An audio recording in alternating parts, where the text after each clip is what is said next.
Exacto, la rima puede ser asonante o consonante, ¿sí? La rima sonante es cuando riman solo las vocales a partir de la última vocal acentuada. La rima consonante es cuando a partir de la última vocal acentuada riman vocales y consonantes. En este caso estamos trabajando con rima consonante y vamos a trabajar con eso a lo largo de todo el curso. Eso significa, digo, más allá, otra vez, ¿no? Más allá de que sepamos cuál es cada una de las rimas, eso significa un trabajo más esforzado por la construcción de la rima y significa también un trabajo más esforzado sobre la lengua poética y un trabajo distinto, ¿no? Porque eso también está bueno que pensemos y eso también está bueno que veamos. Es decir, cómo se construye en este momento la poesía, ¿sí? Por dónde pasan las coordenadas de construcción de la poesía. Es decir, si uno dice, los temas son temas que están como bastante repetidos y bastante codificados. La metaforía es una metaforía que está bastante repetida y bastante codificada, sobre todo porque proviene de la tradición italiana y trae todo el sistema del petrarquismo, ¿no? Entonces, a lo largo de estos 2 siglos, los poetas lo que van a hacer es, van a jugar con todos esos códigos que ya están bien cristalizados y bien fijos. Y construyen lengua poética por algún lado, ¿sí? Por algún lado es que construyen un sentido poético y un trabajo sobre la lengua. Bueno, la rima puede ser una de esas ideas. Digo, así como ahora, si uno entra en la poesía contemporánea, sabe que la rima no es un criterio de trabajo sobre la lengua poética, digo, no es un criterio general de trabajo sobre la lengua poética, ¿no? Como si lo serían, no sé, los blancos, los sonidos. Bueno, sabemos que la rima no. Bueno, en estos momentos la rima es un principio constructivo bien importante, ¿sí? Para lograr esa diferencia de la lengua poética que tal vez en contenidos, no sea tan distinta uno de otros poetas, ¿no? Bien. Y por otro lado, para que me parece que tengo la conexión medio mal. Y por otro lado, bueno, el soneto tiene una distribución estrófica particular que la vamos a mencionar, pero no la vamos a ver nosotras en los poemas que estemos trabajando, pero bueno, sí está bueno que sepamos que esto que les decía, ¿no? Que muchos modelos funcionan como una suerte de cajitas, ¿no? Dentro de los que hay que poner lo que se quiera decir. El soneto tiene 2 cuartetos y 2 tercetos, ¿sí? O sea, los primeros 4 versos, fíjense que tienen una rima ABBA, los segundos 4 repiten esa rima ABBA, después tenemos el primer terceto que hace rima CDE y el segundo que hace rima DCE, ¿sí? O sea, los esquemas de los tercetos son un poquito más flexibles, los esquemas de rima son un poquito más flexibles que los esquemas de los cuartetos que son fijos. Bien, este soneto, así, en una primera lectura muy general, eh, ¿qué es lo qué podrían decir o qué entienden que dice o qué les parece? ¿Quieren que lo leamos? Dale, ¿alguien lo quiere leer?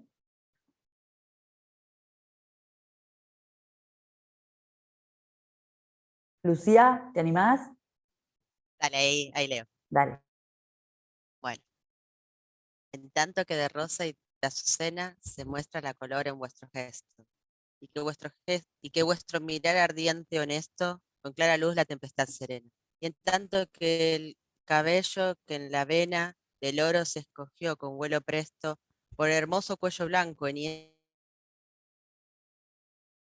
esto, el viento mueve vuestra alegre primavera, el dulce fruto antes que el tiempo airado, cubra de nieve la hermosa cumbre.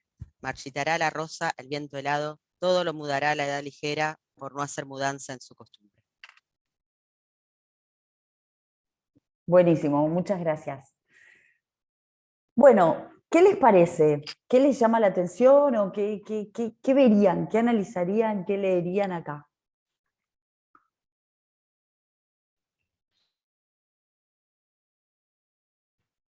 Bueno,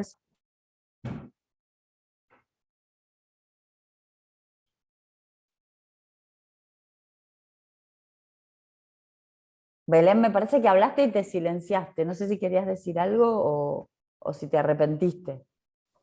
no, sí, perdón. ¿Me escuchan ahora? Sí, sí, sí. Sí, sí, se escuchó igual, capaz que te lo perdiste vos, Flor, pero decirlo de nuevo. Ah, perdón. Eh, no, decía que era el tópico del Carpe Diem o de la rosa. Muy bien. Sí, es el tópico del Carpe Diem o de la rosa. Es decir, como que junta dos tópicos, ¿no? Por un lado, el Carpe Diem de la poesía horaciana y por otro lado, el tópico de la rosa que se marchita.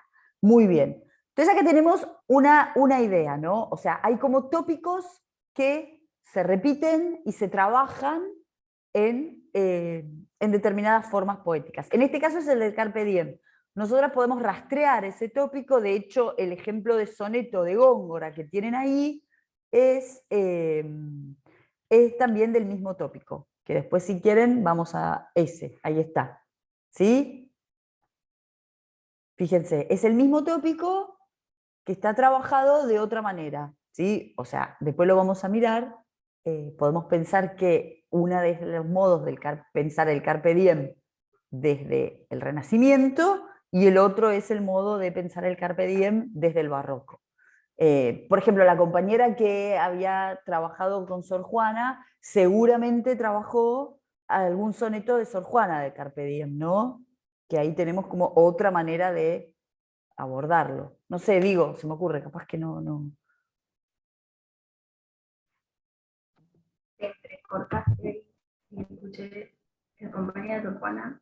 Que capaz que vieron, Ah, capaz que vieron algún soneto de Sor Juana del Carpe Diem.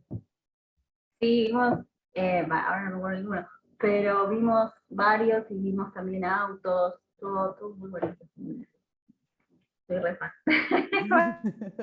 Bueno, entonces la idea es esa, ¿no? Como un tópico transita todas las posibilidades dentro de esta poesía, ¿no? Esto que va a ser una idea bastante, que vamos a tener bastante presente acá, que es la idea de la imitatio y de la invencio, ¿no? Es decir, como qué es lo que se imita y qué es lo que se inventa, ¿sí? Y como que estos conceptos van oscilando a lo largo de estos 2 siglos. Bien, volvamos a Garcilaso un poco. ¿Qué otra cosa les llama la atención? O sea, ¿cómo se expresa este tópico? ¿A partir de qué? Tenemos la metáfora de la rosa, ¿sí? Que está clarísima. ¿Y qué otra cosa tenemos? O sea, tenemos la metáfora de la rosa como metáfora del paso del tiempo, pero también como metáfora de qué, o como metonimia de qué. Por ahí estoy como leyendo demasiado, como como metáfora de la joven que pierde virginidad o pierde. Exacto, como la Rosa que me marchita me da más de sangre.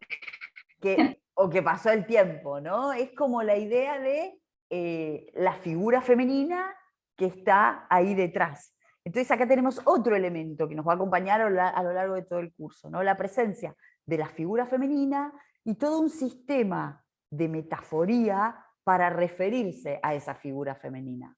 Flores, ¿sí? Fíjense que tenemos la rosa, que sirve porque está el tópico, pero también tenemos la azucena, ¿sí? Fíjense que tenemos la idea del fruto, ¿sí?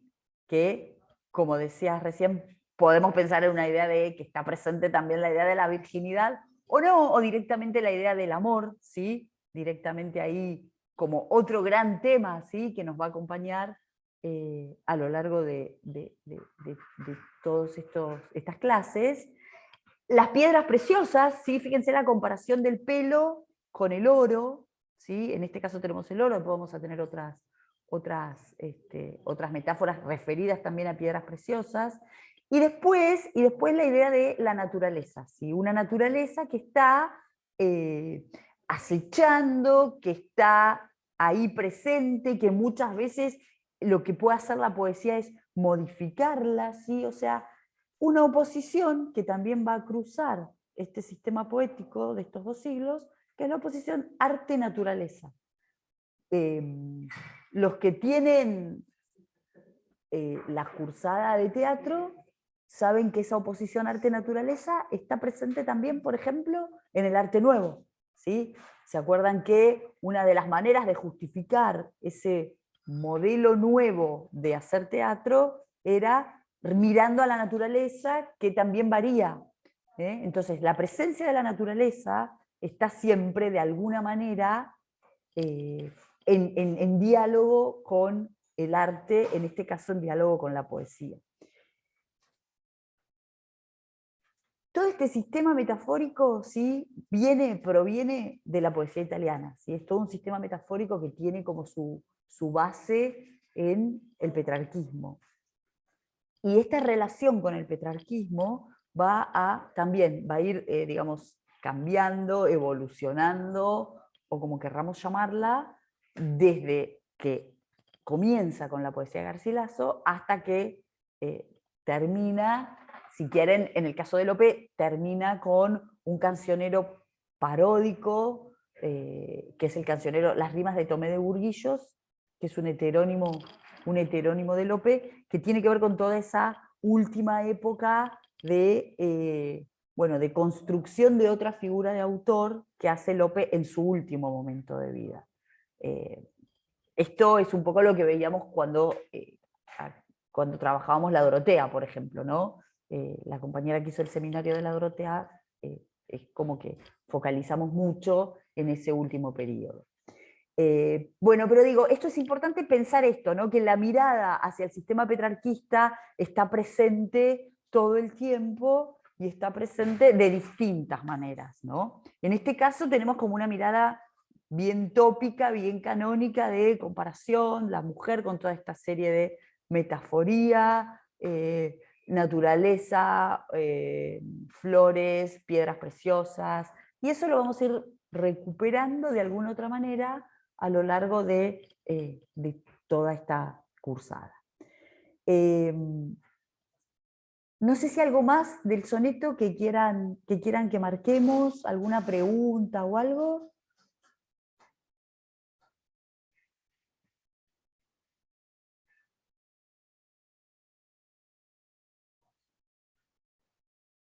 Pasamos al de Góngora, entonces.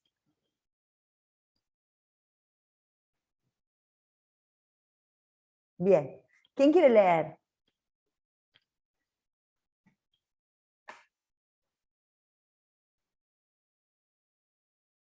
Yo leo si querés. Dale. Mientras por competir con tu cabello oro bruñido el sol relumbra en vano, mientras con menosprecio en medio del llano mira tu blanca frente el lirio bello, mientras a cada labio por cogerlo siguen más ojos que el clavel temprano, y mientras triunfa con desdén lozano del luciente cristal tu gentil cuello. Goza cuello, cabello, labio y frente, antes que lo que fue en tu edad dorada, no solo en plata o viola trocada, se vuelva, mas tú y ellos juntamente en tierra, en humo, en polvo, en sombra, en nada. Muy bien, perfecto. Bueno, acá tenemos otra vez un soneto, ¿no? O sea, otra vez tenemos la misma forma estrófica, otra vez tenemos el mismo tópico, ¿sí? Es otra vez el tópico del Carpe Diem, y podemos ir relevando las mismas relaciones metafóricas, ¿sí? El cabello con el oro, ¿sí? El rostro con el lirio, la boca con el clavel, el cuello con un cristal. Acuérdense que el cristal también puede ser el agua que corre, ¿sí? Puede ser un agua cristalina. Bueno, tenemos esas metáforas. ¿Qué pasa con estas metáforas? Las tenemos como en un grado un poco de menos armonía con la naturaleza, ¿no? O sea, en la en el soneto de Garcilaso, ¿sí? Teníamos como una convivencia bastante armónica y como un paso del tiempo bastante pautado, ¿no? Como una costumbre, un marchitar que viene como con el pasar del tiempo. Digo, no teníamos ningún tipo de relación violenta con la naturaleza. Creo el mejor ejemplo de esa relación no violenta es esa gradación en el cabello, ¿sí? Ay, perdón, ¿querés volver al soneto de Garcilaso? Así vemos ese verso.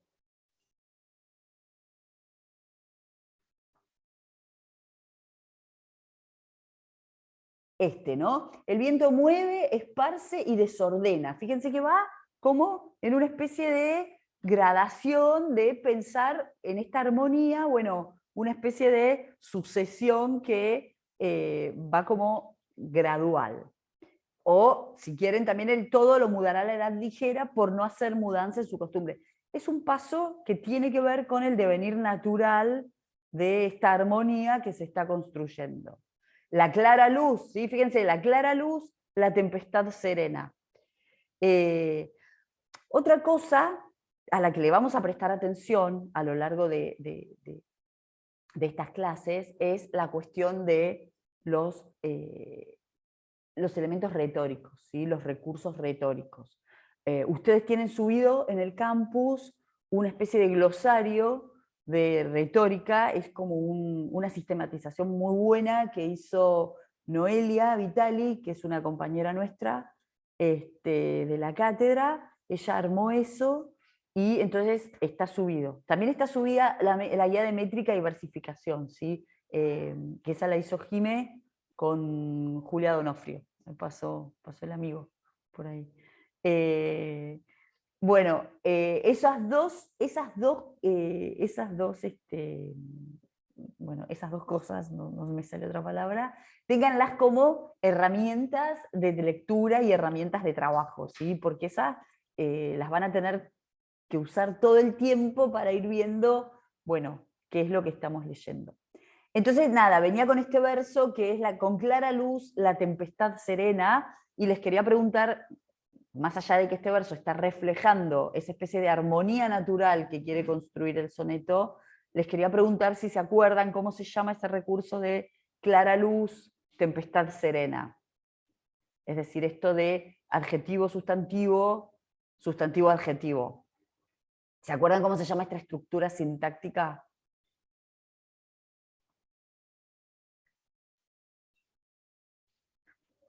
Bueno, no importa, se llama quiasmo, ¿sí? Digo, esto es para que tengan presente que muchas veces estas estructuras construyen sentido, ¿no? Bien, volvamos a Góngora.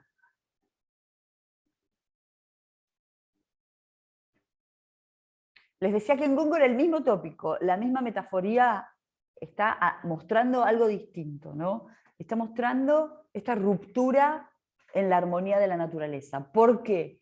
Porque el cabello compite con el sol, ¿sí? O sea, el cabello es oro bruñido, es decir, el oro más brillante que puede haber, y frente a eso, el sol no puede competir, el sol relumbra en vano, ¿sí?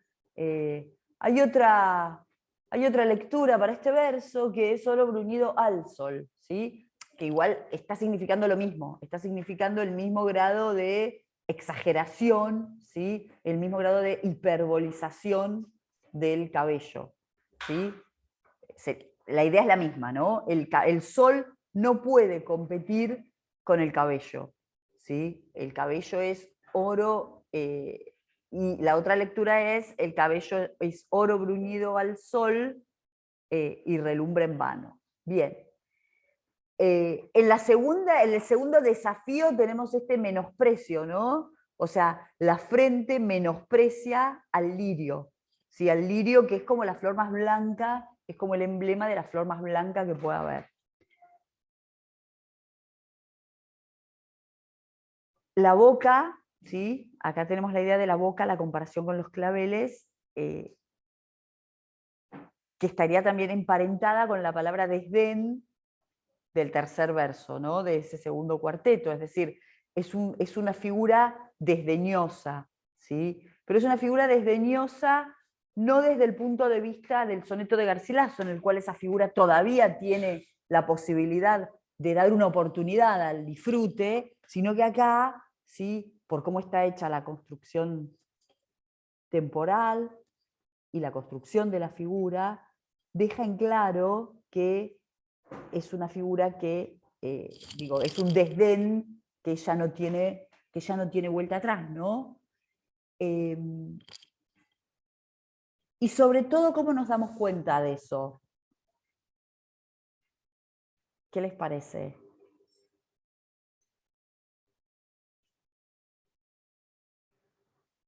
Sobre todo nos damos cuenta por ese manejo temporal, ¿sí? Lo que en Garcilaso era futuro, en los últimos versos, en este caso es presente, ¿sí? Ese se vuelva, ¿sí? Es un presente que ya está como marcando una idea de paso del tiempo indefectiblemente. Ahora me quiero detener un poco en los tercetos. ¿Qué les llama la atención de estos tercetos?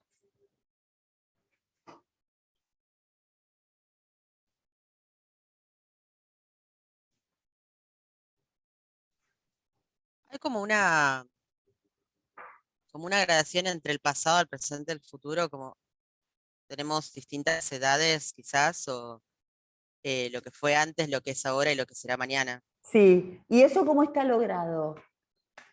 ¿Qué te parece? O sea, ¿o cómo está reforzado? Un poco por la... Ay, no me acuerdo cómo se llama cuando... ¿Por la enumeración? por la enumeración, ahí está, no me salía la palabra. Por la Bien, enumeración, cuello, cabello, labio, frente, oro, lirio, clavel, cristal, perfecto, pues humo, perfecto. polvo, sombra, nada, ¿no? Bien, ¿y cómo funciona esta enumeración? O sea, esta enumeración, como vos muy bien decís, trabaja la temporalidad, ¿sí? Pero por otro lado, ¿Cómo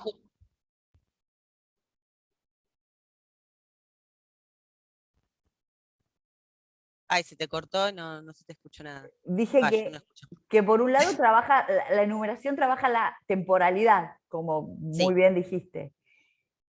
Pero por otro lado, lo que también está trabajando esta enumeración es como el sistema interno del soneto, ¿no? Es decir, nos está llevando a volver hacia el soneto eh, para pensar justamente esta temporalidad que vos decís. ¿Y cómo está funcionando esta enumeración? Porque fíjense que el cuello en realidad no es el primer elemento, ¿no? claro, El cuello es el sí. último. O sea, y acá recuperamos el sentido de la rima, por ejemplo. O sea, el cuello es el último elemento, pero es el que rima con cabello, que es el primero. Entonces tenemos como una especie de estructura que encierra, ¿no? Como un marco. Tenemos el cuello y se vuelve después al primer elemento, que es el cabello. Y después vuelve al tercero y después al segundo. O sea, podemos pensar que esta estructura, en esta enumeración, está como armando una especie de quiasmo de la estructura del soneto, ¿no? De la descripción del retrato de la mujer. Viene cabello, frente, labio, cuello, y acá lo da vuelta. Lo da vuelta, pero no lo da vuelta del cuarto, tercero, segundo, primero, ¿sí? Lo da vuelta en una estructura más complicada, que hace cuarto, primero, tercero, segundo, ¿sí? Entonces, acá ya tenemos una especie de un desajuste ordenado, pero un poco desajustado, ¿sí? Y después lo que hace es volver a este presente o a este pasado, ¿no? ¿A partir de qué? A partir de los términos de comparación de cada una de esas cosas. Pero los vuelve a desordenar, ¿no? Porque ahora lo que hace es arrancar con el cabello cuando hubiéramos esperado que arrancara con el término de comparación del cuello, ¿no? Que arrancara con el cristal. Y no, arranca con el cabello, va al segundo, ¿sí? Va al lirio, va al clavel y va al cristal. O sea, lo desordena de vuelta. Digo, conservan un orden, pero desordenado. ¿Y después qué hace? En el último terceto. Fíjense ese primer verso del último terceto. ¿Qué les parece ese primer verso? ¿Qué es lo que hace? Porque en ningún momento habló de la plata, ¿no? Y en ningún momento habló de la viola, que sería, bueno, como la flor, la violeta. Bueno, no. Y entonces, ¿qué es lo que está haciendo ahí? ¿Qué les parece?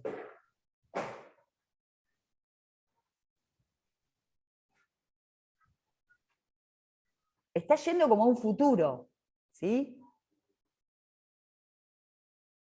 ¿Pero qué está diciendo? Sí, pero pienso, por un lado que a mí me hace ruido lo de edad dorada y después que tome la plata. Se puede tomar como el tema de las edades.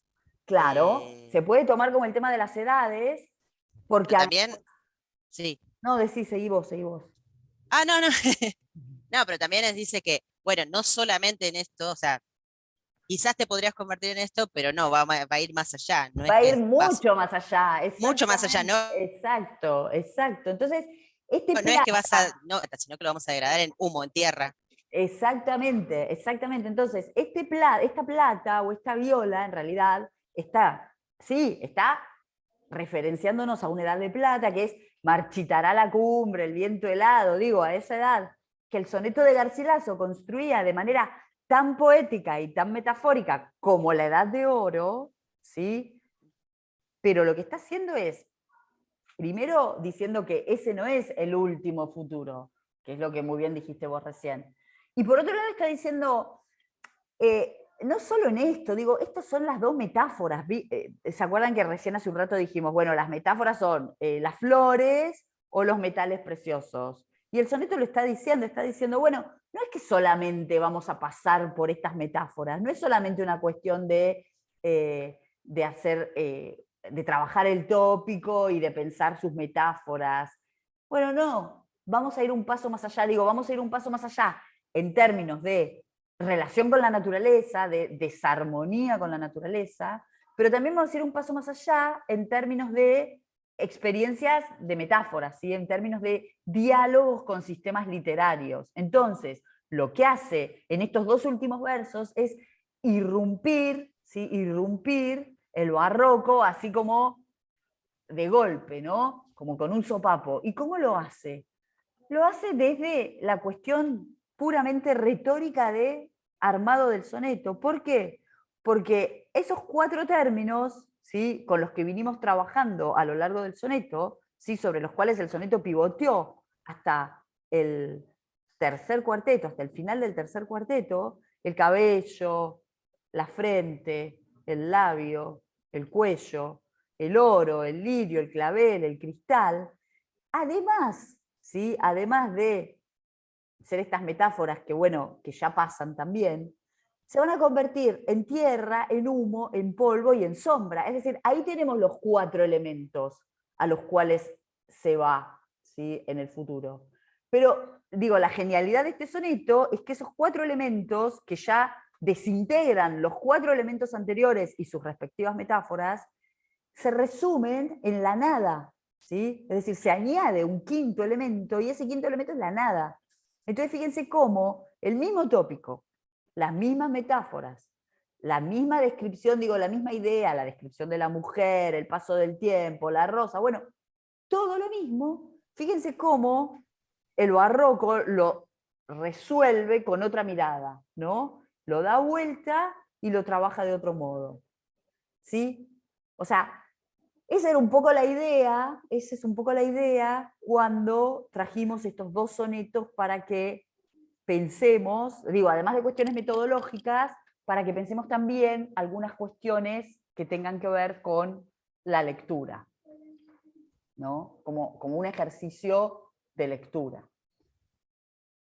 No sé si tienen alguna duda o si algo que quieran decir.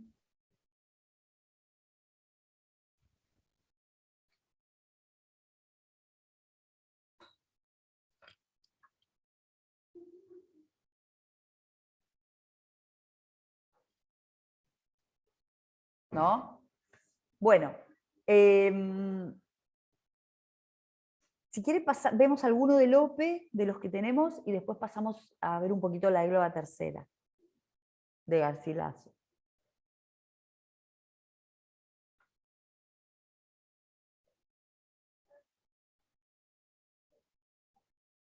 ¿Cuál de Lope? Podemos ver el primero, veamos, el que dice versos de amor. A ver, ya te...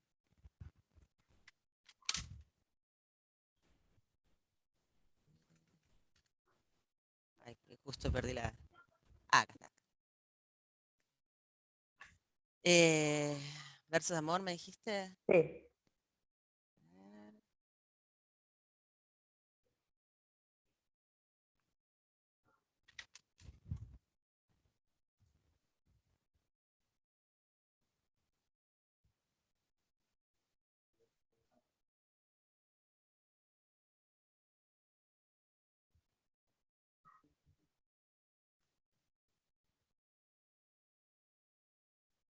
¿Se ve?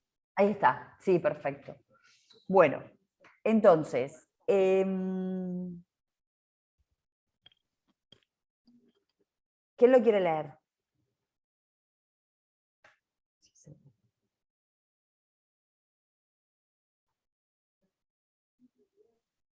Bueno, voy yo de nuevo. Dale, dale.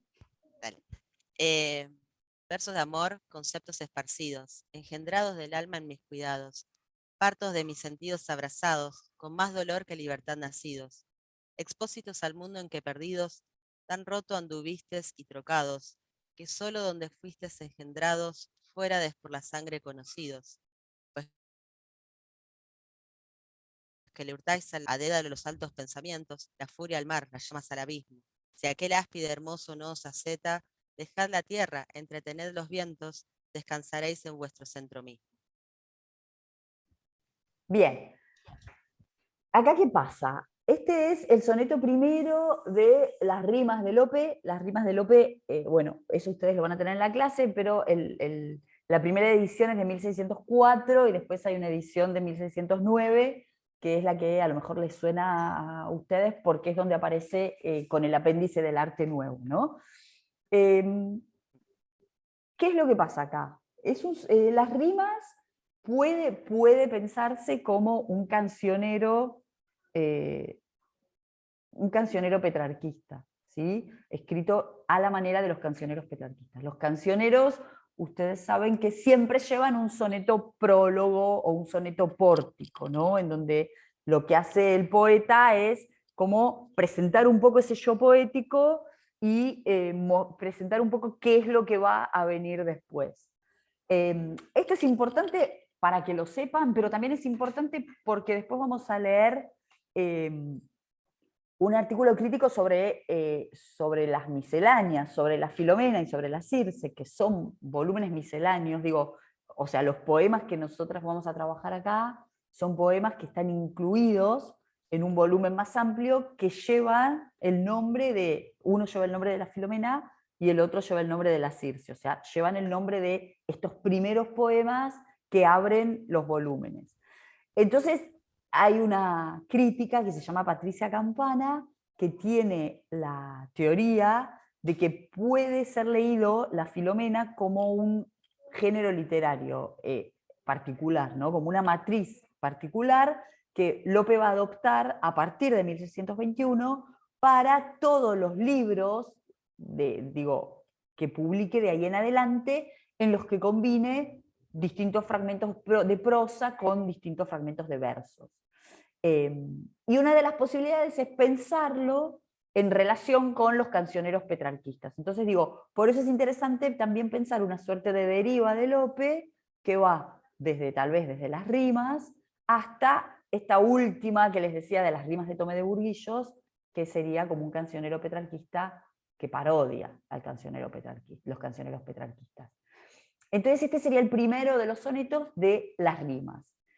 Lo que hace el poeta acá es dirigirse a los versos, ¿no? Es decir, plantea el tema de los versos, que van a ser versos de amor, y por otro lado hay otro elemento importante que ¿Que cuál es? ¿Qué plantea? ¿Qué les parece? O sea, trabaja con toda la identificación de los versos como hijos, digo, con toda esa identificación también tópica, partos de mis sentidos, con más dolor que libertad nacidos. Y después en el segundo cuarteto hace como una vuelta sobre eso, y ¿a qué se refiere? Algo que a Lope le pasa también con las obras de teatro, ¿no? Que empiezan como a publicarse sin el nombre como adjudicados a otros poetas.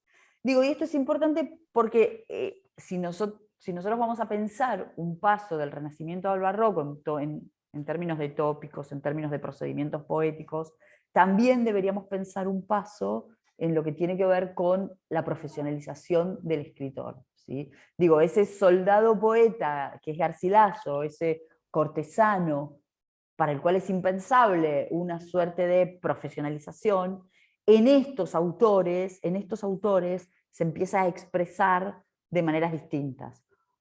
Pedido de mecenazgo, pedido de protección, publicación, digo, decisión de dar a la imprenta sus propias obras. Y esto en la Filomena y en la Circe va a ser como un elemento fundamental, ¿no? Por determinadas cuestiones biográficas en la vida de Lope, pero digamos que esto que se ve acá, en este primer soneto, va a ir como aumentando, y lo vamos a ver de manera mucho más clara en la Filomena y en la Circe. Entonces esto también es interesante por esto. Y después, en el primer terceto, ¿qué es lo que hace? ¿Qué introduce? ¿Qué tema? El elemento mitológico. Exactamente, introduce el elemento mitológico, ¿sí? Y fíjense que introduce el elemento mitológico no por el elemento mitológico en sí, que es lo que vamos a ver en los poemas que vamos a trabajar acá, sino que lo introduce como términos de comparación, ¿no? Términos de comparación con sus propios versos, ¿sí? Fíjense, están perdidos en el laberinto, quieren ir más alto de lo que pueden, ¿sí? Entonces, acá la materia mitológica funciona como término de comparación con lo que se está queriendo decir.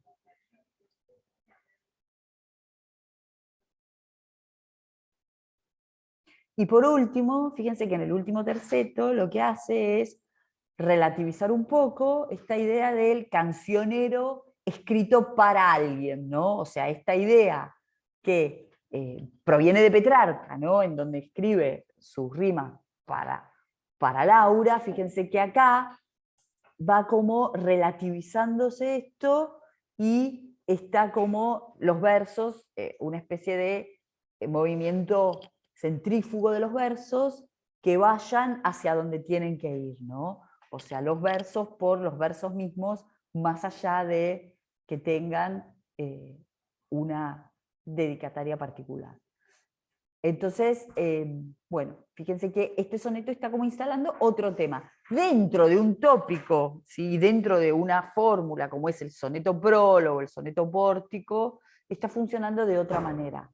Y está como tal vez anunciando esos futuros volúmenes misceláneos que vamos a problematizar cuando trabajemos con los poemas mitológicos. ¿Algo más de este soneto?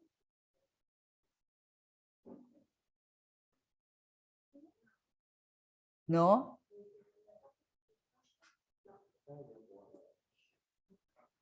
Si quieren, miremos para ver otra manera de estructurar un soneto. Si quieren, miremos el de desmayarse, atreverse, estar furioso.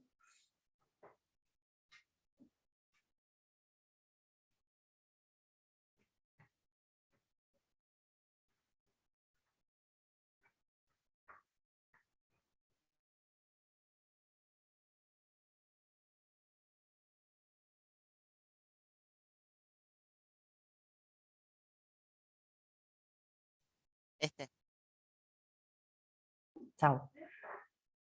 ¿Sí? ¿No se arruina? Ese, perfecto. Bien. Bueno, ¿alguien lo quiere leer? Lo leo yo, si no, porque si no, Lucía, pobre. Yo lo leo si quieren, no sé. Dale, dale. Sí. Desmayarse, atreverse, estar furioso, áspero, tierno, liberal, esquivo, alentado, mortal, difunto, vivo, leal, traidor, cobarde y animoso. No hallar fuera del bien centro y reposo, mostrarse alegre, triste, humilde, altivo, enojado, valiente, fugitivo, satisfecho, ofendido, receloso, huir el rostro al claro desengaño, beber el veneno por licor suave, olvidar el provecho, amar el daño, creer que un cielo en un infierno cabe, dar la vida y el alma a un desengaño. Esto es amor, quien lo probó lo sabe. Bien, perfecto, gracias. Este soneto está bueno para que veamos un poco también el juego con la estructura, ¿no? Fíjense cómo está armado a partir de toda esta serie de, o sea, está como centrado, ¿no? En estos infinitivos, desmayarse, atreverse, estar furioso. Ese estar furioso trae consigo una gran cantidad de adjetivos, ¿sí? Que construyen todo el primer cuarteto, ¿sí? Que además se están como contradiciendo entre sí, ¿sí? Áspero, tierno, liberal, esquivo, ¿no? Fíjense cómo está armado esto. No hallar fuera del bien, ¿sí? Otro infinitivo, mostrarse otra vez alegre, triste, humilde, altivo, otra vez el mismo juego, así termina de construir los cuartetos, ¿no? Con infinitivos y con adjetivos. El primer terceto y los dos primeros versos del segundo terceto tienen también el mismo esquema, infinitivo, infinitivo, infinitivo, infinitivo así, y recién en el último verso, ¿sí? Fíjense que hace como esta síntesis en el esto es amor, todo lo que vino antes, y después viene quien lo probó lo sabe, ¿sí? Viene como esta especie de este yo poético que nada, que decía que sus versos eran versos de amor, y es un poco la misma idea, y de esto está como amparado en la estructura del soneto, ¿no? Que permite hacer todos estos juegos. De alguna manera, esta estructura del último verso es parecida al humo, polvo, sombra, nada del soneto de Góngora, de alguna manera.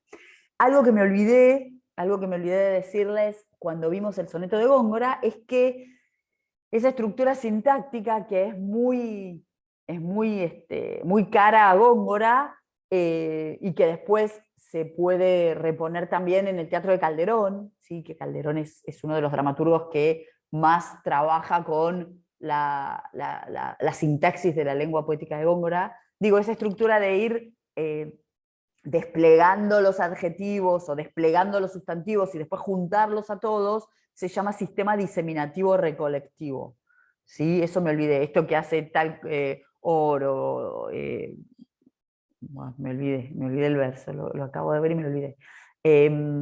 Bueno, cristal luciente, así, y que después lo junta, goza cuello, cuello, cabello, labio, frente, que antes lo desplegó, eso se llama sistema diseminativo recolectivo. Si tienen presente el monólogo de Segismundo, el primer monólogo de Segismundo en La vida es sueño, Segismundo hace eso también en el monólogo.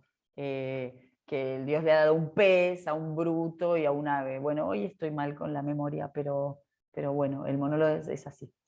A un pez, a un bruto y a un ave y me falta uno.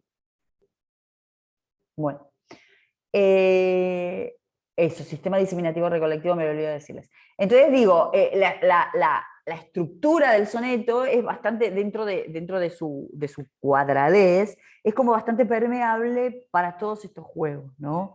Y como que estos poetas ya entrado el barroco, ya es como que experimentan de distintas maneras con todas estas posibilidades. El otro soneto de Lope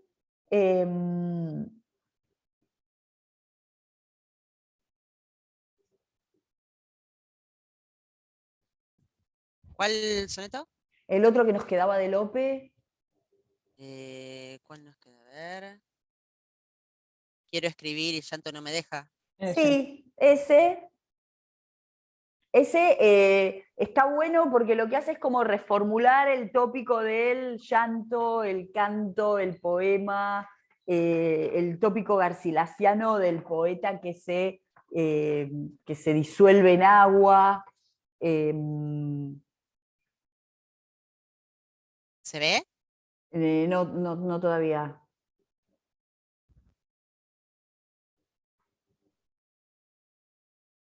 Ah, Bueno, no no sé si importa, tengo. igual, no, no importa, no te preocupes.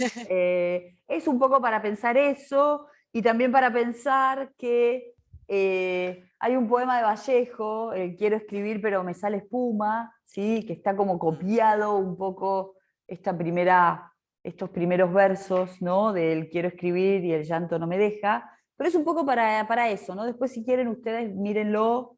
Bueno, lo logré.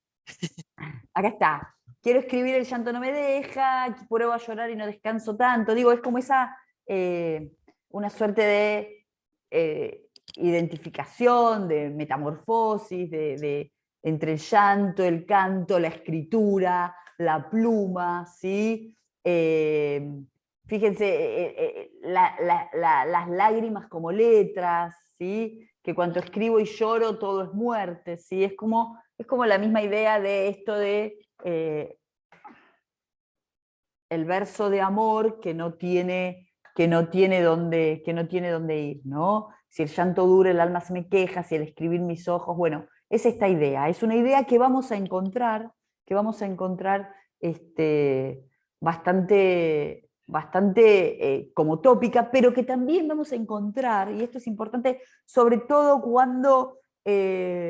cuando trabajemos con Filomena, ¿sí? Vamos a encontrar esta idea de el reemplazo de la escritura, ¿sí? El reemplazo de la escritura por algo, el reemplazo de la voz por algo, ¿sí? Filomena con la lengua cortada no puede contar, no puede contar, no puede contar que fue violada, entonces apela a otro recurso, que es tejer, ¿sí? Que es tejer su historia, que es bordar su historia. Entonces fíjense cómo también tenemos como una serie de reemplazos de la escritura. En este caso son las lágrimas, y es un tópico, sí. En el caso de Filomena vamos a ver también qué pasa con el llanto, qué pasa con el canto, qué pasa con la escritura. En el caso de Andrómeda vamos a ver qué pasa con el llanto. Es decir, cómo también la materia habilita esta ida y vuelta con los tópicos, ¿sí? Y eso es un trabajo que está haciendo como todo el sistema poético, esta especie de porosidad en todos sus ámbitos para que la materia entre y salga, se relacione, se interrelacione, ¿sí?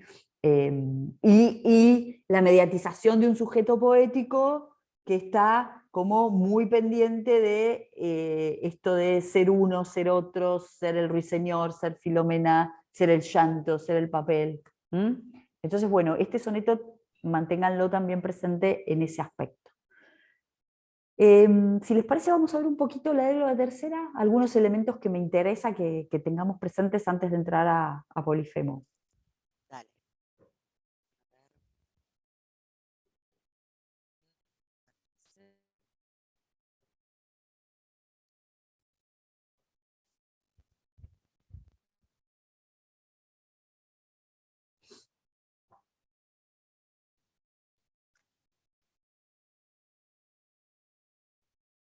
¿Se ve? Se ve. Bueno.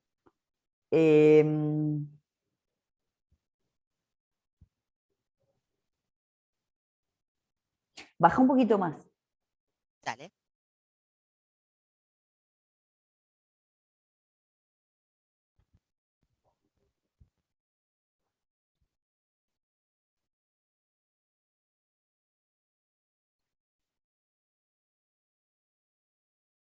Bien.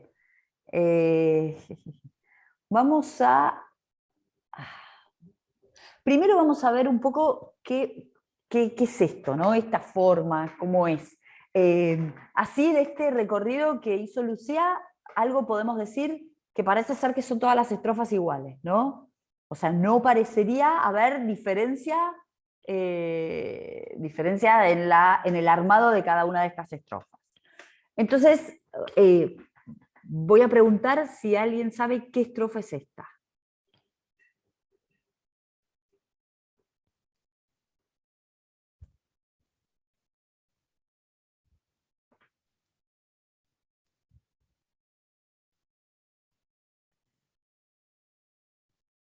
¿Cuántos versos tiene cada una, cada estrofa?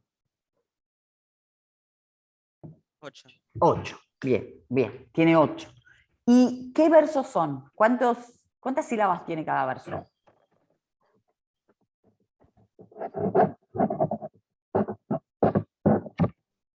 ¿11? Exactamente. Son estrofas de 8 versos en decasílabos, ¿sí? ¿Alguien sabe cómo se llama esa estrofa?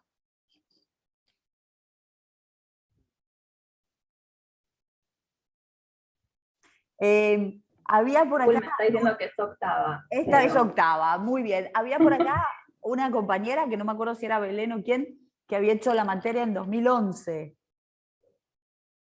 ¿Sí? En 2011 vimos la Araucana, ¿puede ser?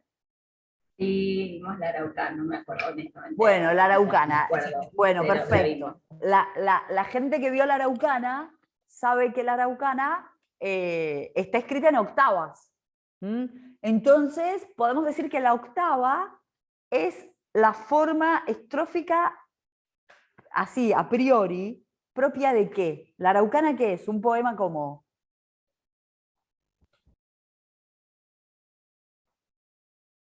¿De qué se trata la Araucana? ¿Se acuerdan?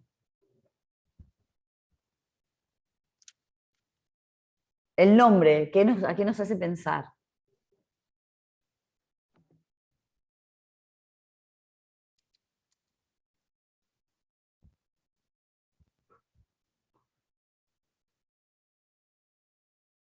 Estás silenciada, Paula, ¿estás hablando? Estás silenciada. En la conquista de No me Chile. puedo eso.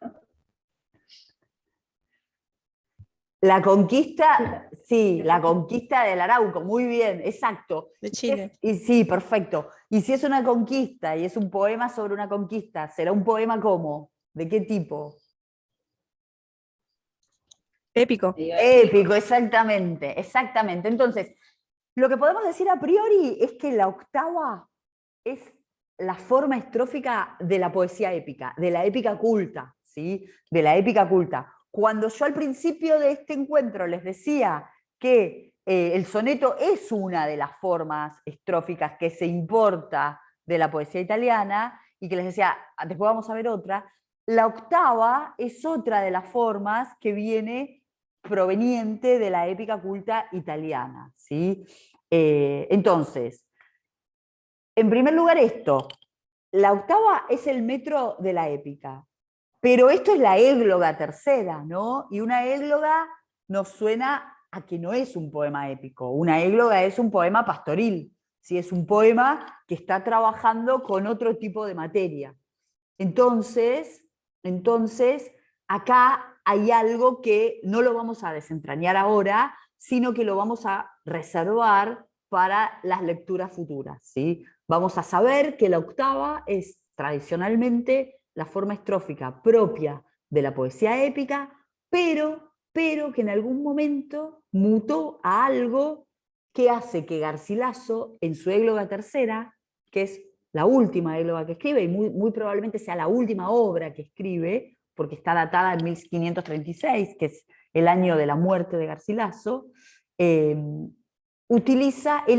la octava como forma estrófica para darle forma a una poesía de materia pastoril.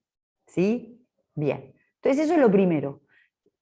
El Polifemo va a estar escrito en octavas, la Filomena va a estar escrita en octavas, la Andrómeda va a estar escrita en octavas, la Circe va a estar escrita en octavas y la Rosa Blanca va a estar escrita en octavas. Es decir, todas las fábulas mitológicas de 1610 en adelante con las que vamos a tener contacto acá van a estar escritas en octavas.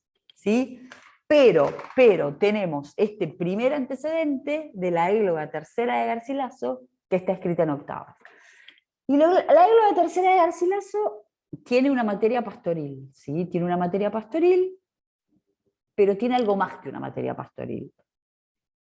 Vamos entonces a mirar un poquito la primera octava.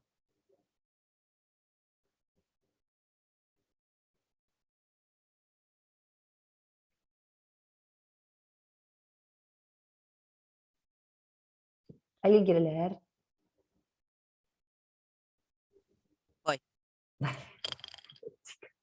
Aquella voluntad honesta y pura, ilustre y hermosísima María, que en mí de celebrar tu hermosura, tu ingenio y tu valor estar solía, a despecho y a pesar de la aventura, que por otro camino me desvía, está y estará en mí tanto clavada, cuanto del cuerpo el alma acompañada.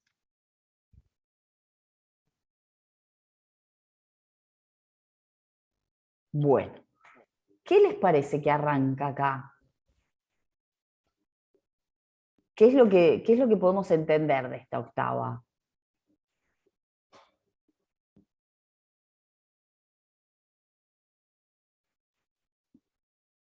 ¿Podemos entender qué es lo que de qué va a hablar? Como teníamos en los sonetos que inmediatamente que los leíamos ya sabíamos que se iba a tratar de una cosa, de la otra.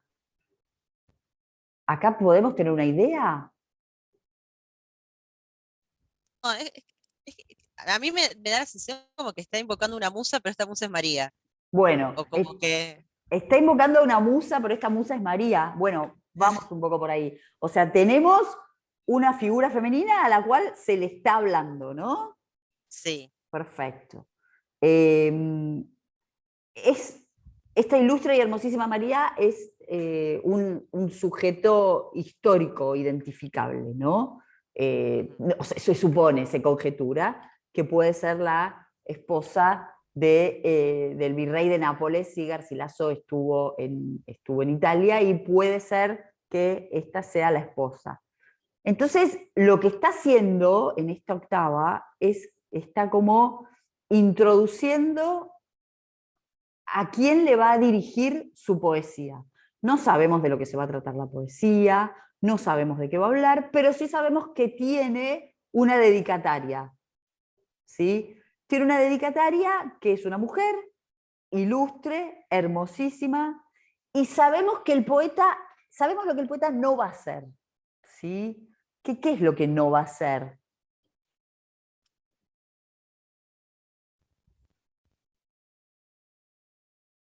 ¿A qué no le va a cantar? ¿A la qué?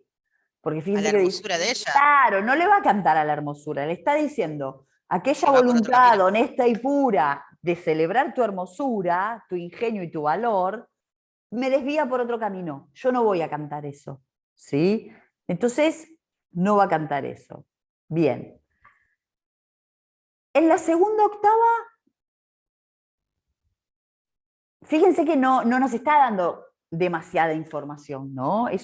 O sea, es bastante difícil entender de lo que está hablando, ¿no? A pesar de que Garcilaso supuestamente es un poeta transparente, claro, bueno, es bastante difícil entender esto. Solo podemos comprender que acá comienza una dedicatoria, ¿sí? La dedicatoria va a tener la figura a la cual se le va a dedicar, va a tener una captatio benevolentia, es decir, una imagen de humildad del poeta que sabe que no está cantando todo lo bien que ese dedicatario o esa dedicataria se merece. Y después va a tener, bueno, una invocación a las musas. Digo, generalmente, ¿no? Estos serían como los pasos de una dedicatoria, de una introducción. Y después va a tener una propositio, en donde sí va a decir sobre lo que va a cantar. Entonces, esto lo ocupan las primeras octavas. Fíjense la segunda octava. La voy a leer yo, porque así descansas un poco, Lucía. Dice, y aún no se me figura que me toca aqueste oficio solamente en vida, mas con la lengua muerta y fría en la boca, pienso mover la voz a ti de vida. Libre mi alma de su estrecha roca, por el estigio lago conducida, celebrándose irá, y aquel sonido hará parar las aguas del olvido. Fíjense que sigue con la misma idea, ¿no? En algún momento yo te voy a cantar, yo te voy a seguir cantando y todo, pero es una idea que está referenciada ¿en qué ahora? Hay una especie de comparación con qué, o un referirse a qué. ¿Qué está introduciendo acá? La muerte. Sí, la muerte, pero además de la muerte, ¿qué está haciendo con la muerte? La está referenciando así como hacía con Le hurtase el laberinto a Creta, los pensamientos a Dédalo. Fíjense que la está referenciando en un personaje mitológico, que cuál es, pero no lo dice. ¿Cuál es? El Estigio, el lago infernal. El lago infernal, las aguas del olvido. Pero fíjense la lengua muerta y fría en la boca. Esa es una referencia directa a la figura de Orfeo, ¿sí? O sea, todos estos elementos nos están remitiendo a Orfeo. Y acuérdense que Orfeo es el poeta, ¿no? Entonces fíjense que hay una identificación con la figura de Orfeo. O sea, y fíjense cómo, digo, Garcilaso, el poeta fácil, el poeta necesita de un lector que tenga una competencia, que conozca algunas de estas claves.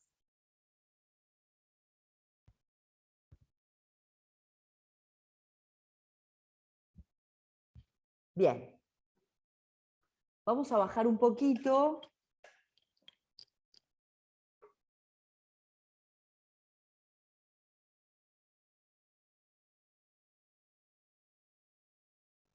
Un poquito más. Sigue la dedicatoria, sí, la dedicatoria ocupa todas estas octavas.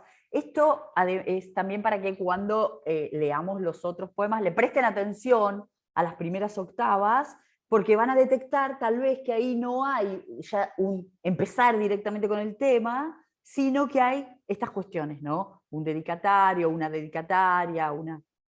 Vamos a... perdón, subí un poquito. Sí, sí, sí. Un poquito más.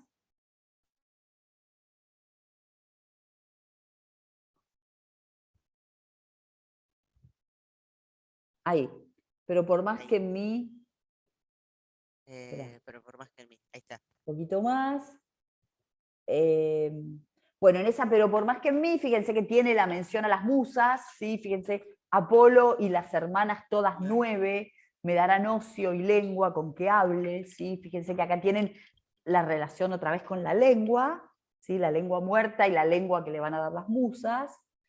Y después tienen acá, en la otra octava, fíjense que tienen bien clara esa idea que, digo, que vamos a abandonar, o que se va a reformular en otros términos, que es esta idea del soldado poeta, ¿no? Fíjense, tomando ora la espada, ora la pluma, que es un poco lo que le pasaba a Ercilla, ya que hablamos de la Araucana, es un poco lo que le pasaba a Ercilla, ¿se acuerdan que no tenía tiempo para escribir, no tenía lugar para escribir, escribía en papeles que tenía todos como que encontraba, escribía en cortezas de árboles, ¿sí? Es un poco esa idea, ¿no? El soldado que le saca tiempo a la guerra para escribir, ¿no? Es un poco esta idea acá en términos de poeta. Pero fíjense que tenemos como esta contaminación con la épica que no está solamente en el molde estrófico elegido para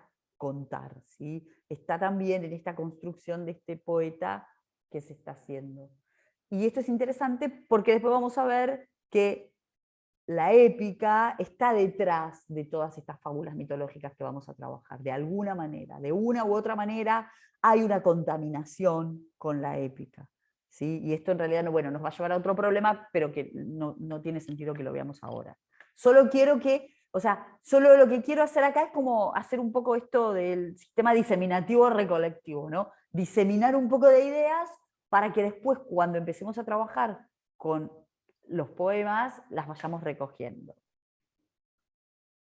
Bien. Bajemos un poquito más. Y vamos a este por aquesta razón. ¿Lo querés leer, esta que empieza por aquesta razón? Dale. Por aquesta razón de ti he escuchado, aunque me falten otras, ser merezco. Lo que puedo te doy, y lo que he dado, con recibillo tú me enriquezco. De 4 ninfas que del Tajo amado salieron juntas a cantar me ofrezco. Y lo dice que en hermosura par no tiene. Ay, sí. Bien, perfecto. ¿Y acá qué es lo que está haciendo? Acá está haciendo esta propositio, ¿no? Está diciendo de lo que va a cantar, de lo que se va a tratar esa égloga. Está introduciendo el tema pastoril, pero es un tema pastoril que está contaminado, como toda materia pastoril, con elementos mitológicos, ¿no? Y fíjense, o sea, tipo estos seres que habitan este universo idealizado, generalmente son seres que tienen que ver con la mitología. Y fíjense que este tema, digo, ¿qué es lo que les llama la atención de esto?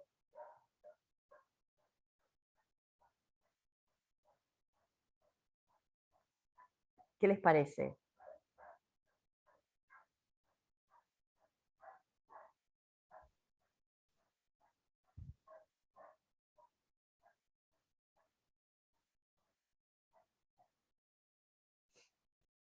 ¿Dónde se está ubicando ese relato que va a venir después? En el Tajo. En el Tajo. ¿Y el Tajo qué le pasa? O sea, ¿el Tajo es un río mitológico? No, es un río de España. Es un río de España, exactamente. Es un río identificable, ¿sí? Es un río que existe y es un río que lo que hace Garcilaso es construirlo a lo largo de toda su poesía como un río mitológico. ¿Sí? Hay un soneto que es hermosas ninfas que en el río metidas, y en ese soneto se menciona el Tajo, es decir, ese río en el cual están las ninfas es el río Tajo. Entonces fíjense que hay una construcción de un espacio mitológico dentro de un espacio identificable que es el río de la ciudad de Toledo, y Toledo es la ciudad de Garcilaso. ¿Sí? Entonces el poeta lo que está haciendo es construyendo una suerte de genealogía que lo emparenta con la genealogía de los poetas clásicos, de la tradición clásica. ¿Sí? Y fíjense que va a contar una historia de 4 ninfas que están en ese río. Y fíjense que los nombres de estas 4 ninfas son 3 nombres que son relevables en Virgilio, ¿no? Las tres son ninfas identificables en la obra de Virgilio, y la cuarta es un nombre que tiene más que ver con una tradición castellana, ¿sí? Nice es, si quieren, es el anagrama de Inés. Y por otro lado está sola en un verso, y aparte está como destacada de las otras 3, que en hermosura par no tiene. ¿Sí? Fíjense que son 3 ninfas identificables con la tradición clásica y una que está como propia del sistema castellano, ¿no? Del sistema, de ese espacio que se está construyendo. Bien, bajamos un poquito. Sí.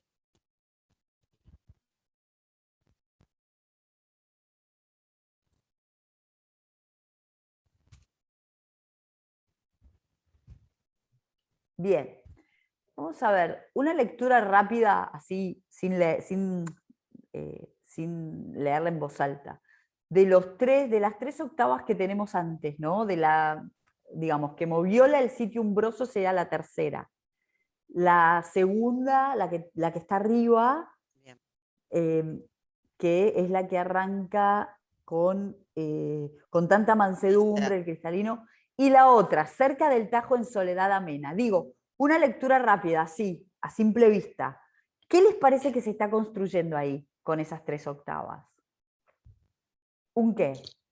El locus amoenus. Exactamente, se está construyendo el locus amoenus, es decir, ese espacio, ¿sí? También codificado, ¿sí? En el cual tiene que haber sombra, plantas verdes, un río cristalino, pájaros que cantan, un sonido agradable, ¿sí? Que puede ser el de los pájaros o puede ser también el del agua corriendo, ¿sí? Entonces fíjense que es la manera, más allá de la mención, de construirlo como un espacio idealizado. Digo, la construcción del locus amoenus va a ser fundamental en todos los poemas que trabajemos.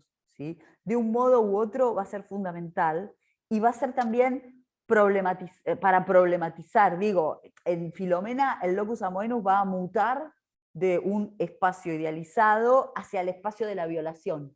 ¿Sí? Entonces, fíjense cómo eso lo vamos a tener que tener presente. Digo, y en esta égloga arranca esa idea, ¿no? En esta égloga arranca la idea del espacio ameno manchado por la sangre. ¿Sí? El espacio ameno manchado por la sangre de la mujer. Eso lo vamos a ver ahora un ratito más adelante.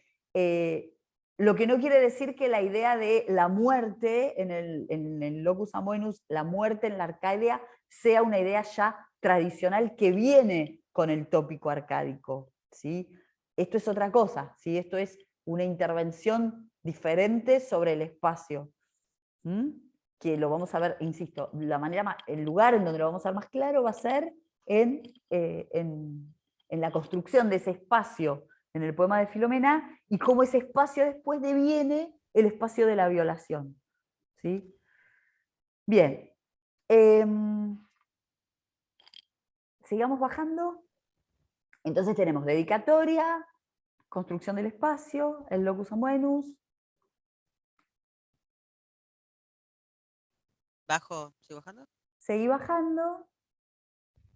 Y ahora tenemos este elemento, que es, suben esas ninfas a ese espacio tan lindo, el blanco pie, tocó mojado, saliendo de la arena, el verde prado, ¿sí? Fíjense la cuestión cromática, esto que les decía hace un rato, ¿no? Esta cuestión cromática que va a ser invadida por el rojo de la sangre, y fíjense que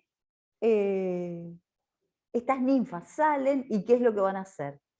Van a seguir con sus bordados, ¿sí? Van a seguir con sus telas, que la que después va a bordar es Filomena, ¿no? Entonces, tengamos esto acá presente. Sacando telas delicadas que en delgadeza competían con ellos, en lo más escondido se metieron y a su labor atentas se pusieron.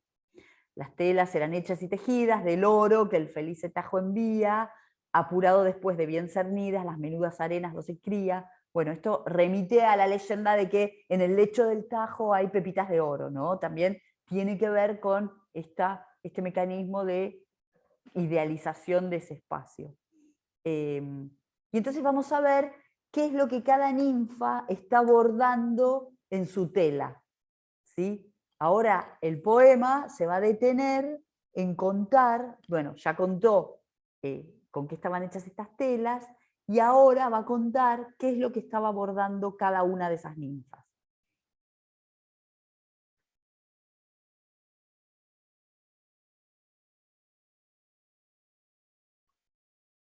Bien, acá está la primera, ¿sí? Cada una de las ninfas, a cada una de las ninfas se le dedican 2 octavas, ¿sí? Para describir lo que está bordando.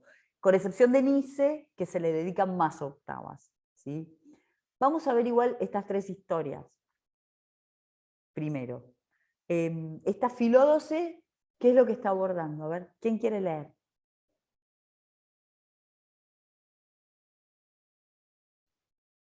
Solo leo. Dale. Estaba figurada la hermosa Eurídice, en el blanco pie mordida, en la Lee pequeña la sierpe de arriba ponzoñosa. primero, perdón, Perdón, la que arranca Filódoce. sí. Filódoce, que así de aquella era llamada la mayor, con diestra mano tenía figurada la ribera de Estrimón, de una parte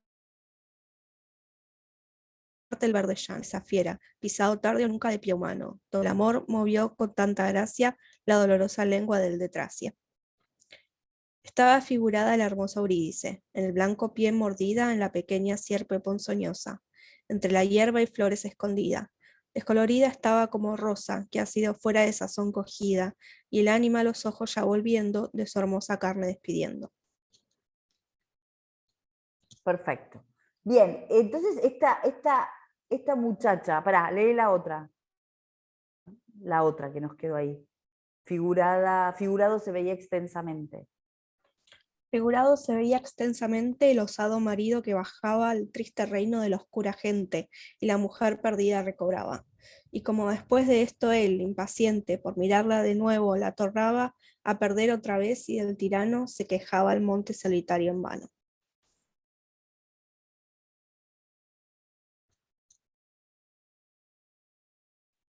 Perfecto, ahí está. Bueno, entonces esta ninfa, ¿qué historia está abordando?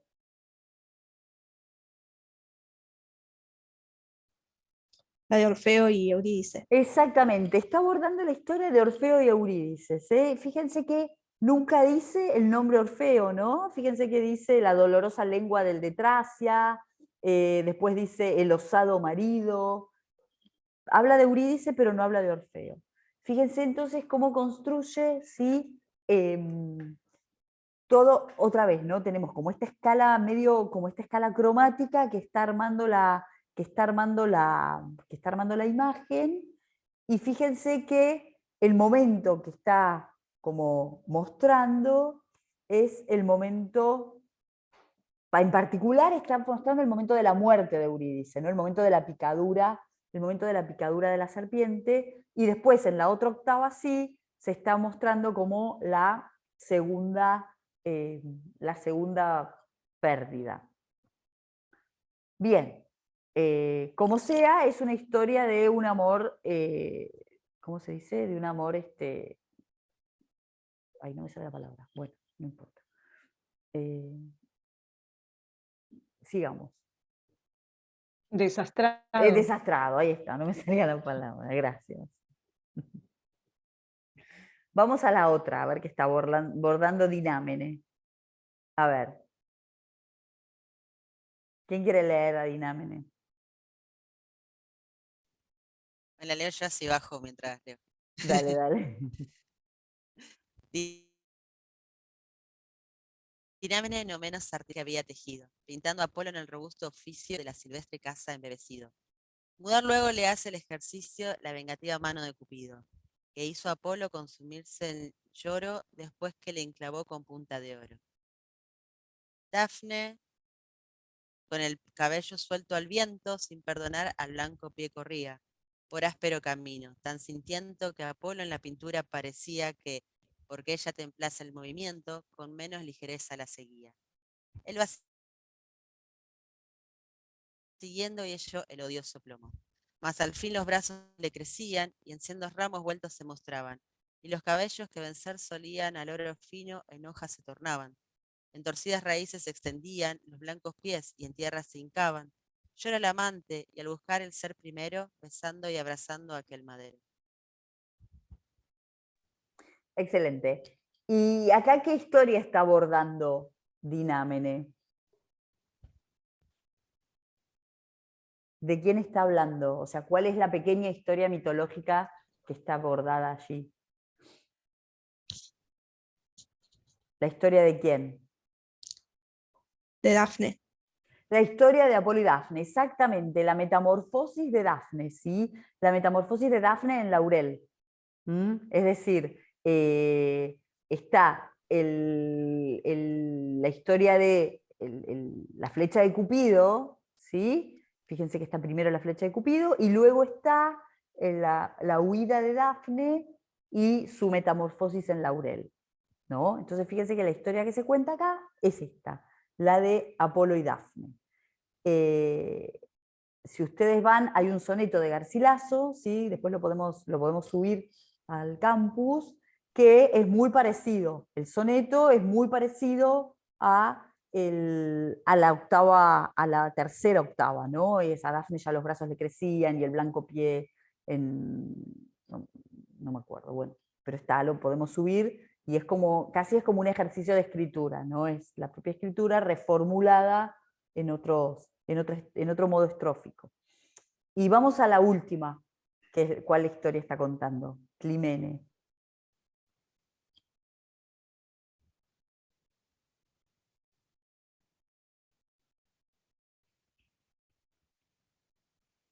Yo la leo. Climene, llena de destreza y maña, el oro y las colores matizando, iba de hayas una gran montaña de robles y de peñas variando. Un puerco entre ellas, de braveza extraña, estaba los colmillos aguzando, contra un mozo no menos animoso, con su venablo en mano, qué hermoso.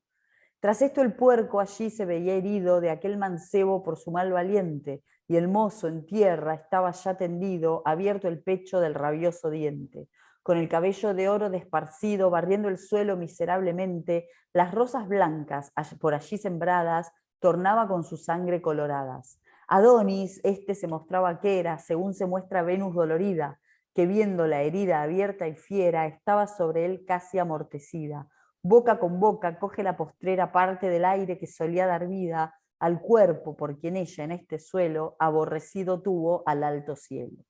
Fíjense que acá lo que está contando es la historia de Adonis y Venus, y la muerte de Adonis y el cambio de las rosas blancas con la sangre en anémonas, ¿sí? Que se transforman, o sea, de algún modo sería como otra historia de metamorfosis. Entonces fíjense que son 3 historias de amores desastrados, como decía Jime, resumidas en 3 octavas, bordadas por cada una de estas ninfas que tiene sus nombres clásicos. Ahora, lo interesante es que se introduce directamente la mitología dentro de la égloga pastoril, digo, más allá de los personajes y todo, está directamente introducida la mitología, y está introducida la mitología como historia en sí misma, ¿no? Como en un marco para ser relatado como tal. Esto que decíamos, una tela, un canto, una voz, bueno, lo que sea, hay como una mediatización de voces y se introduce la historia mitológica directamente. Digo, ya no se introduce, no está como término de comparación como la veíamos, por ejemplo, en estos versos de los sonetos de Lope. Entonces hay como una habilitación para trabajar la materia mitológica en sí misma, en tanto tal, a pesar de que está, mediatizada por toda esta cadena de representaciones. Y Garcilaso va un paso más allá en la égloga tercera. Vamos a ver cuál es esta historia que está contando Nice, ¿sí? Que ya veíamos que Nice estaba como descrita aparte, ¿no? Que sin par no tiene hermosura, tiene un nombre no clásico. Y fíjense que ya antes de describir la tela, ya está como avisando algo. ¿Quién quiere leer?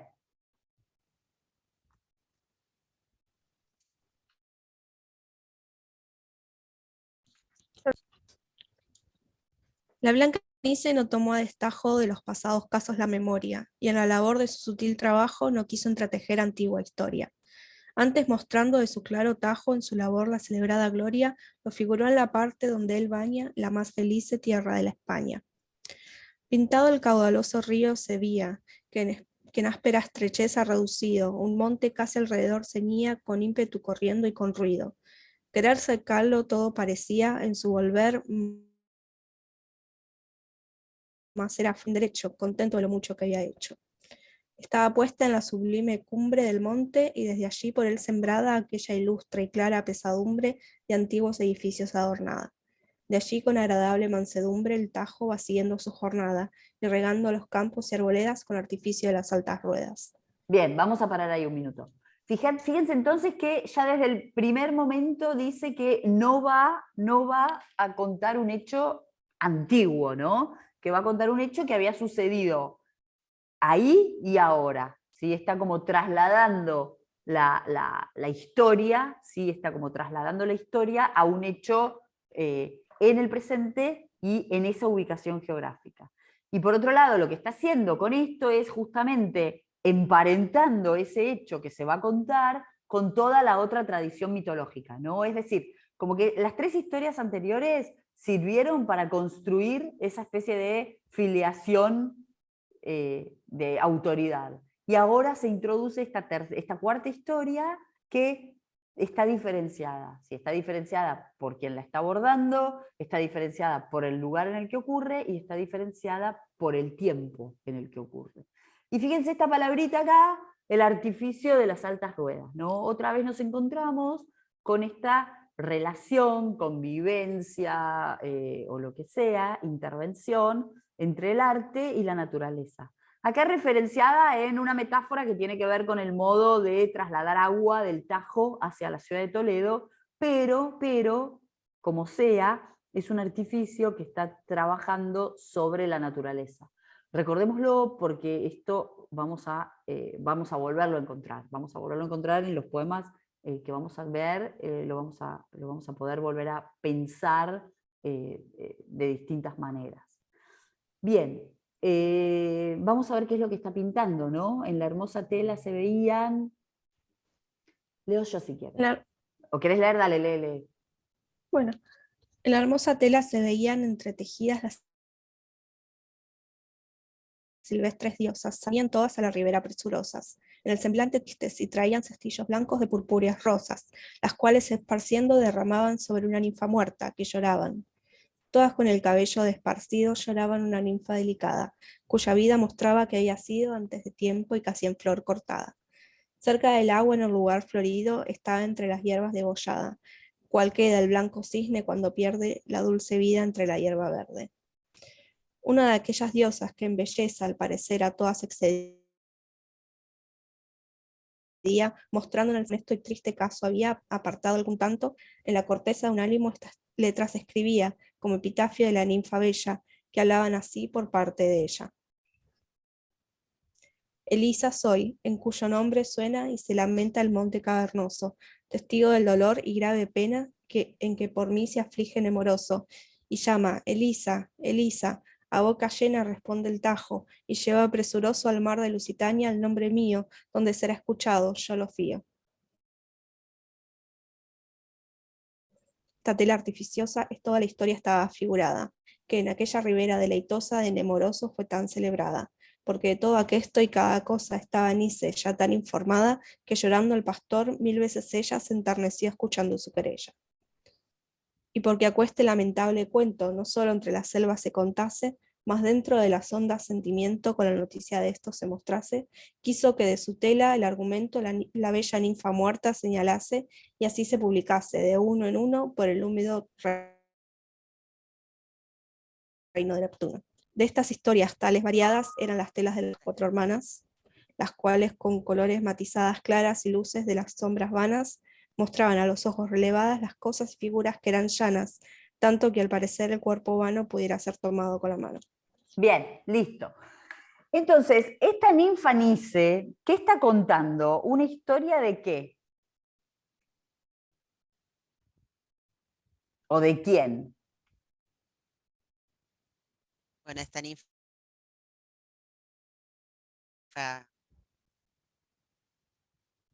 Ay, ¿me escuchaste? No. No te escuché, perdón. No, está bien. No, de una ninfa llamada Elisa. De una ninfa llamada Elisa. ¿Y qué le pasó a esta ninfa llamada Elisa?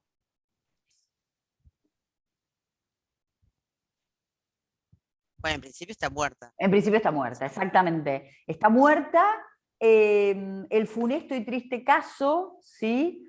Sí. Pero fíjense que lo que está haciendo está abordando, ¿sí?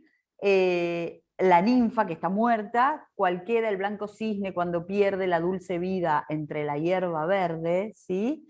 Y fíjense que además está abordando eso, pero por otro lado está abordando a una de aquellas diosas que está escribiendo en una corteza de un álamo el epitafio de la ninfa.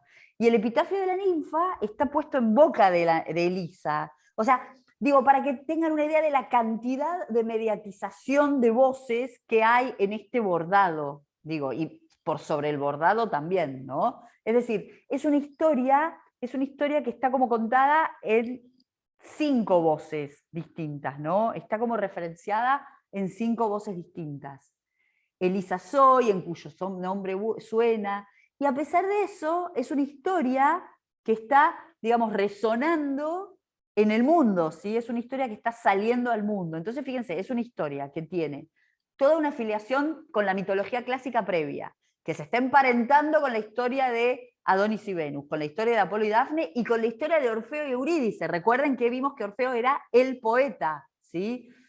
Y por otro lado, es una historia que está como ubicada en un tiempo y en un espacio contemporáneo, por llamarlo de alguna manera, y está saliendo al mundo. Y se le está dando voz, ¿sí? Es la única historia, si quieren, que tiene voz, digamos, ¿no? Las otras historias están como relatadas en silencio. Esta tiene voz y es la voz de la propia ninfa y es la voz de la propia ninfa muerta, ¿no? Que puede, digamos, sobrevivir a partir de la escritura. ¿Hasta acá estamos? Bien. Ahora la pregunta mía es, ¿qué es esta historia de Elisa y Nemoroso? ¿De dónde sale?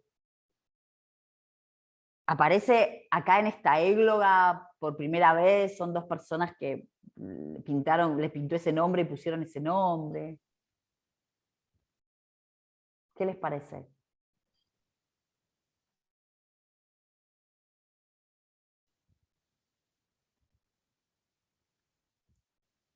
Bueno, esta es la égloga tercera, ¿sí? Lo que significa que Garcilaso escribió una égloga primera y una égloga segunda.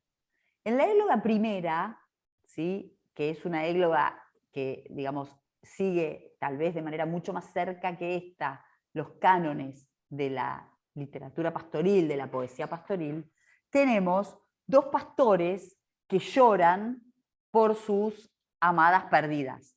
El primero de los pastores hace todo un canto y se llama Salicio y llora porque su enamorada, que es Galatea, lo abandonó, ¿sí? Lo dejó por otro.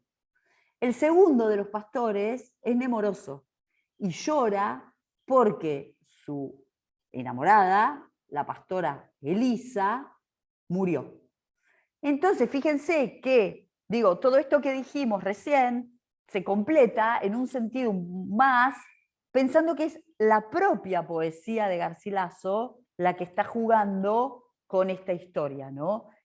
Digo, todo lo que dijimos vale y se reformula y añade sentidos si le sumamos que esta es una materia presente en la égloga primera, ¿sí? Entonces es un volver sobre su propia poesía, ¿sí? Esto nos lleva a pensar en otra de las maneras en que la materia mitológica se va a hacer presente en la fábula de Polifemo, en Filomena, en Andrómeda, en Circe y en la Rosa Blanca, que es pensada como un lugar para la reflexión metaliteraria, ¿sí? Y para la reflexión autoliteraria, ¿sí? Lo que no significa que no es lo mismo que pensarlo con la autoficción o la autobiografía, ¿sí? Son dos cosas distintas y de hecho las lecturas biográficas dañaron bastante la interpretación de las églogas de Garcilaso y también de la poesía de Lope de Vega. Por eso no es lo mismo, ¿no? Pero es pensar que la materia mitológica en el barroco, como toda otra gran cantidad de materias, va a alentar la posibilidad de una reflexión metaliteraria. Entonces, esto también quiero que lo tengamos presente cuando entremos en los otros poemas.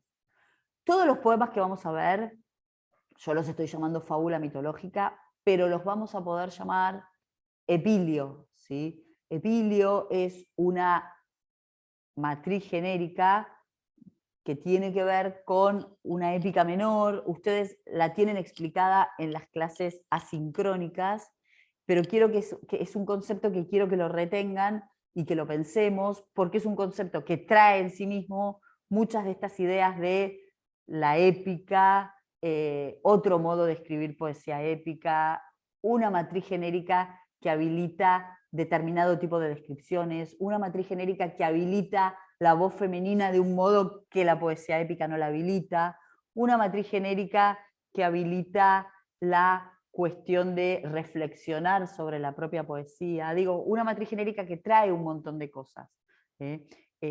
Insisto, Garcilaso se muere en 1536, la égloga tercera es el último poema que le conocemos. Tal vez, si hubiera vivido 30 años más, hubiera escrito un epilio, ¿sí? Porque digamos que la deriva de las églogas nos estaría llevando a pensar esto. De hecho, la égloga primera está escrita en un modelo estrófico que es el de la canción petrarquista, ¿sí? No está escrita en octavas. La égloga tercera sí está escrita en octavas. Con lo cual eso lo podemos pensar, y esa era un poco la idea, además de, digo, familiarizarlas ustedes con la lectura de estos poemas antes de que entren de cabeza al Polifemo, porque si entran de cabeza al Polifemo van a decir, yo acá dejo, esto no sigo porque no entiendo nada y porque no va.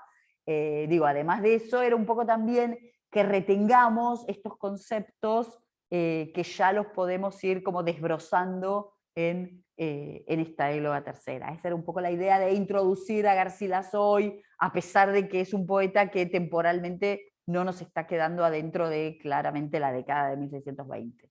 Pero bueno, esa era un poco la idea. No sé si tienen alguna pregunta, alguna duda, algo para aportar, algo para preguntar en cuestiones de organización. Si no, yo ya por mí ya daría por terminada el encuentro va a quedar grabado, lo vamos a subir al canal de YouTube, pero no sé si alguien tiene algo para decir o algo que no les quedó claro.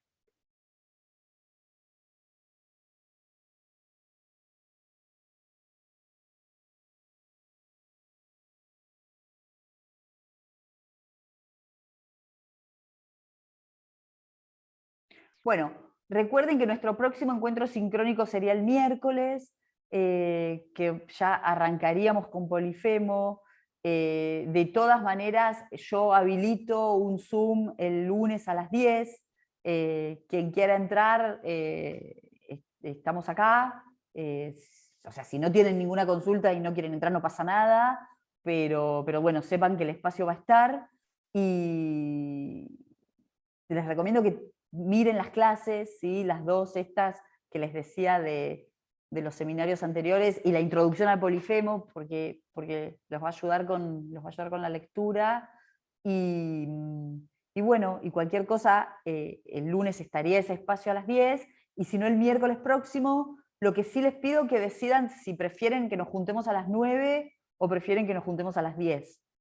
O sea, yo prefiero a las 9 por una cuestión práctica de que en estos momentos yo estoy en la playa, pero si quieren que sea a las 10, nos juntamos a las 10, no pasa nada. De hecho, después ya cuando vuelva a Buenos Aires también nos podemos juntar a las 10. Eso, decídanlo ustedes, a mí me da exactamente lo mismo. Yo no tengo ningún problema con las 9, con las 10.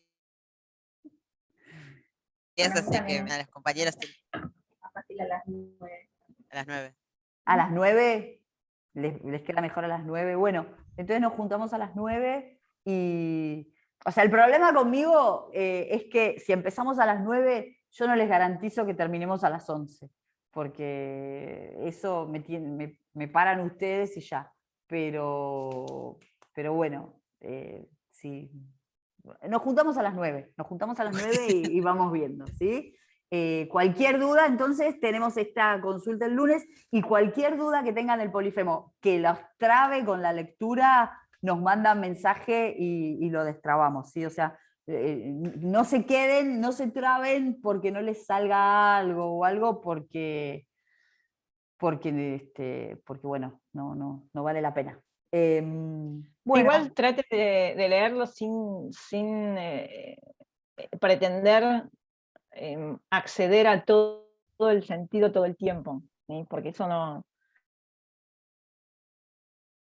Así que si van buscando desentrañar la estrofa para entender lo que dice, es probable que digamos, a las 2 horas revoleen el libro y ya no hay que pensar nada. O sea, traten de ir intuyendo, de ir escuchando lo que leen, y por ahí entran mejor. Exacto, éntrenle como un poema, o sea, no le entren como algo que tengan que, esto que dice Jimeno, que buscar todo el tiempo el referente. Y por otro lado, algo como, bueno, no sé la Circe, pero algo para animarles es que es tal vez el poema más difícil que vamos a ver.